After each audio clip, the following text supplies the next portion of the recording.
اللہ کی بارگاہ میں دل دیکھا جاتا ہے، اماؤنٹ نہیں دیکھی جاتی۔ بعض اوقات کسی کا کھجور جو ہے نا کسی کے باغ سے آگے بڑھ جاتا ہے، اور یہ حدیث پاک بھی ہے جس کا مضمون ہے ایک لاکھ سے بڑھ گیا۔ صحابی نے عرض کی حضور ایک لاکھ سے کیسے بڑھ سکتا ہے؟ فرمایا ایک شخص آیا جس کے پاس لاکھوں تھے، اس نے لاکھوں میں سے 1 لاکھ اللہ کی راہ میں دیا، ایک آیا اس کے پاس 2 ہی تھے، اس میں سے 1 اللہ کی راہ میں خرچ کر دیا ہے۔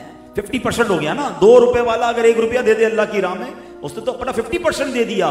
کروڑ پتی لاکھ دے تو اس کا 1% بھی نہ ہوا، تو پتہ چلا وہاں دل دیکھا جاتا ہے۔ تو بہرحال میرے پیارے اسلامی بھائیوں، مصیبتوں سے بچنا ہے، بیماریوں سے بچنا ہے، بلاؤں سے بچنا ہے، کیونکہ صدقہ بلاؤں کو ٹالتا ہے، صدقہ بیماریوں کو دور کرتا ہے، صدقہ بری موت سے بچاتا ہے۔ روایتوں میں آتا ہے قیامت کے دن بندہ اپنے صدقے کے سائے میں ہوگا۔ اللہ اکبر، فرمایا بلا اترتی ہے، اور جب بندہ صدقہ دیتا ہے نا، صدقہ اس بلا کو روک لیتا ہے، اس بلا سے لڑائی لڑتا ہے اور بندے تک نہیں پہنچنے دیتا۔ اب بتائیے، لوگ کہتے ہیں یار مولانا صاحب تو بیان میں کہا کرتے ہیں 1 2 تو 10 ملے گا، 100 روپے کل مسجد میں دیے ابھی تک 1000 روپے تو آئے نہیں، غریب رشتہ دار کو 1000 دیے ابھی تک تو 10,000 آئے نہیں، کیا یار ملٹیپلائی بائی 10 تو ہوتا نہیں ہے۔ اللہ اکبر، میں آپ سے پوچھتا ہوں، آپ نے 1000 روپے دیے، آپ کو 10,000 مل جائیں، یہ اچھا ہے، یا اللہ نہ کرے آپ کا یا آپ کے کسی گھر والے کا ایکسیڈنٹ ہونا تھا، اللہ نے اس بلا کو صدقے کی وجہ سے ٹال دیا، آپ کی ٹانگ ٹوٹنے والی تھی، آپ کی دکان میں آگ لگنے والی تھی،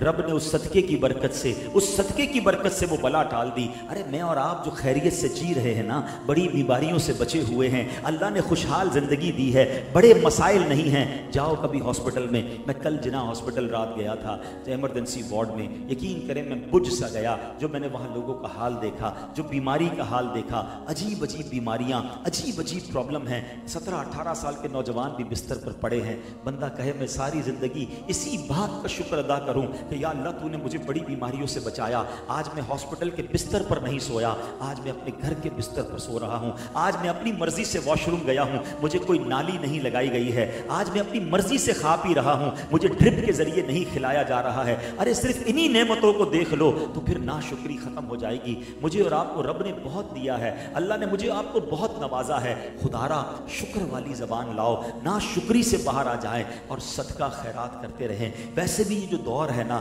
یہ بڑا مشکل دور ہے، لوگ واقعی بڑی مشکل میں ہیں۔ اچھا ہر بندہ مانگتا بھی نہیں ہے، نارملی جو سفید پوش ہوتا ہے، ضرورت مند ہوتا ہے، کیونکہ ساری زندگی تو اس نے خود صدقہ کیا تھا، ساری زندگی تو اس نے خود اللہ کی راہ میں دیا تھا، مگر اب وہ تکلیف میں آ چکا ہے۔ تو میرے وہ بھائی جن کو اللہ نے نوازا ہے، میرے وہ ویورز جو مجھے سن رہے ہیں، ضروری نہیں کوئی آپ کے دروازے تک آئے، نارملی جو روڈ پہ مانگتے ہیں، میں نہیں کہتا سارے غلط ہوتے ہیں، مگر ان میں پیشہ ور زیادہ ہوتے ہیں۔ میں کہتا ہوں اپنے غریب رشتہ داروں کو، اپنے غریب ملازمین کو خود دیکھ لو نا، جس کی 30-35 ہزار 40 ہزار کی آمدنی ہے، وہ آج کے دور میں کیسے گزارا کرتا ہوگا؟ ضروری کیا ہے وہ آپ سے مانگے؟ آپ بن مانگے بھی کبھی کبھی دے دیا کرو، بچوں کی عیدی کے نام پر دے دیا کرو، کبھی کچھ اچھا سا فروٹ اپنے لیے خریدو، کسی ایک ملازم کو، کسی ایک پڑوسی کو، کسی ایک رشتہ دار کو دے دیا کرو، اس کے چہرے پر خوشی آ جائے گی، بغیر مانگے اسے مل جائے گا، شاید اس کی بہت بڑی مشکل حل ہو جائے گی۔ اور نارملی بھی میں آپ کو مشورہ دیتا ہوں کہ ہم نارملی جو شادیوں میں یا ملاقات میں جو گفٹ چیزوں کو دیتے ہیں، اب گفٹ کی بجائے کیش دینا شروع کریں۔ ہمیں کیا معلوم ہم کپڑے کا جوڑا دے رہے ہیں، اس کے پاس سلائی کے پیسے ہی نہیں ہیں، اب مسجد کے امام صاحب سے جو ملتا ہے سارے جا نماز لے کے جاتے ہیں۔ بھائی وہ امام صاحب کتنی جا نماز بچھا کے نماز پڑھے گا؟ یہ جناب اس کو کپڑے کا سوٹ دے رہے ہیں، اس کے پاس 4 سوٹ پہلے ہی پتہ ہے جمع ہیں، 2000 سلائی کے لیے نہیں ہے، ہو سکتا ہے بچے کی دوائی کے لیے پیسے نہ ہوں۔ آپ سب سے بیسٹ تحفہ اگر کسی کو دینا چاہتے ہیں تو ان طرح گفٹ چیزوں کی بجائے آپ کیش اتنی رقم دے دیں جو آپ اس کو دینا چاہتے ہیں، تاکہ اس بیچارے کا کوئی بھلا ہو جائے، کسی کی خواہش پوری ہو جائے، کسی کی مصیبت دور ہو جائے۔ اللہ نے دیا ہے تو بانٹتے رہو، اور ایک بات یاد رکھنا، تم بانٹنے کا دروازہ کھلا رکھو، وہاں سے دینے کا دروازہ اور بڑا ہو جائے گا، وہ تمہارے رزق میں اور برکت ڈال دے گا، نہ جانے کس کی دعا سے تمہارا بیڑا پار ہو جائے گا۔ دس از دا ٹائم فار ہیلپ۔ آج وقت ہے، لوگ واقعی پریشان ہیں، اپنے بجٹ کا حصہ ملائیں۔ بالخصوص میں ان سے بات کر رہا ہوں جن کے گھر میں خرچہ پورا ہونے کے بعد بھی پیسے بچ جاتے ہیں، جن کی جناب بچوں کی فیس اور بچوں اور گھر والوں کا کھانا کپڑے لینے کے بعد بھی اللہ نے زیادہ دیا ہے۔ تم سے بڑا اس وقت خوش نصیب کوئی نہیں ہے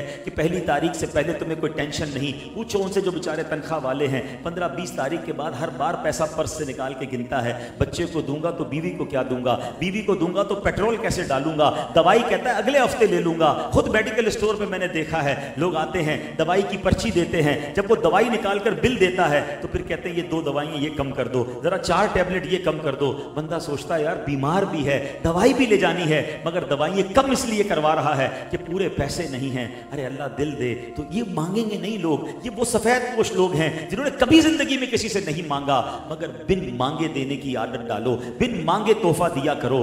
کیا معلوم کس کی دعا لگ جائے, کس کی دعا کے صدقے ہمارے بیڑے پار ہو جائیں. اور ہمیں یہ بھی نہیں پتا ہوتا اللہ ہمیں رزق کس کی وجہ سے دے رہا ہے. بعض اوقات کسی ملازم کی وجہ سے یا کسی غریب کی ہم مدد کر رہے ہوتے ہیں, وہ دعا دے رہا ہوتا ہے, ہمارا کاروبار چل رہا ہوتا ہے. اللہ سیدنا عثمان غنی رضی اللہ تعالیٰ عنہ کی سخاوت کا ہمیں حصہ عطا فرمائے. کاش یہ ذہن بن جائے کہ جب نیکی سامنے آئے, جب ثواب سامنے آئے تو ہمارا دل للچائے کہ میرا حصہ کدھر ہے, میں بھی اس میں سے کچھ حاصل کر لوں. تو بہترین طریقے آج الحمدللہ ہمارے معاشرے میں موجود ہیں ماشاءاللہ. جب بھی عاشقان رسول مسجد بنائیں, دعوت اسلامی والے مسجد بنائیں, آپ کو پتہ چلے, بے شک آپ کے علاقے میں نہیں ہے, یہ بڑا مسئلہ ہے. لوگ کہتے ہیں میرے محلے کی مسجد تھوڑی ہے. وہ اللہ کے بندو, اللہ کے حبیب نے فرمایا جو اللہ کے لیے مسجد بناتا ہے اللہ اس کے لیے جنت میں گھر بناتا ہے. یہ تھوڑی فرمایا گارڈن میں مسجد بناؤ گے تو جنت میں گھر ملے گا اور اورنگی میں بناؤ گے تو نہیں ملے گا. جدھر مسجد بنے اللہ نے موقع دیا حصہ ڈالو. کنواں بن رہا ہے, پانی کا حساب ہو رہا ہے, تھوڑا اس میں حصہ ڈال دو. کوئی غریب آیا,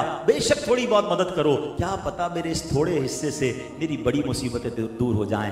اللہ کرے دل میں اتر جائے میری بات. سیدنا عثمان غنی کی سیرت اتنی موٹیویشن دیتی ہے, ایسا جذبہ دیتی ہے, اللہ اس کا صدقہ عطا کر دے اور نیکیوں کا شوق عطا کر دے. دعوت اسلامی کے پیارے ماحول میں اسی طرح نیکیاں کمانے کا, نیکیوں کو حاصل کرنے کا ذہن الحمدللہ ہمیں ملتا ہے. مزید ایسے بیانات سننے کے لیے آپ مدنی چینل دیکھتے رہیں تو انشاءاللہ مزید ایسے بیانات سنیں گے اور انشاءاللہ سیکھنے کا موقع ملے گا. مدنی قافلوں میں سفر کریں, دعوت اسلامی کے ہفتہ وار اجتماع میں شرکت کریں. آخر میں صاحب خانہ اور منتظمین کا شکریہ ادا کروں گا جنہوں نے آج مجھے دعوت دی اور بیان کرنے کا موقع دیا. اللہ کریم آج بیان میں جو اچھی باتیں ہوئیں اسے یاد رکھنے, عمل کرنے کی توفیق عطا فرمائے, اور اگر کوئی غلطی ہوئی تو رب کریم اپنے کرم سے مجھے معاف فرمائے. آمین بجاہ النبی الامین صلی اللہ تعالی علیہ وسلم. ویڈیو دیکھنے کا شکریہ. اگر آپ چینل پر نئے ہیں تو سبسکرائب کر لیں اور ساتھ ہی ساتھ بیل آئیکن پر بھی کلک کر دیں تاکہ یوٹیوب ہماری ہر ویڈیو کا نوٹیفیکیشن سب سے پہلے آپ کو بھیج دے. جزاک اللہ.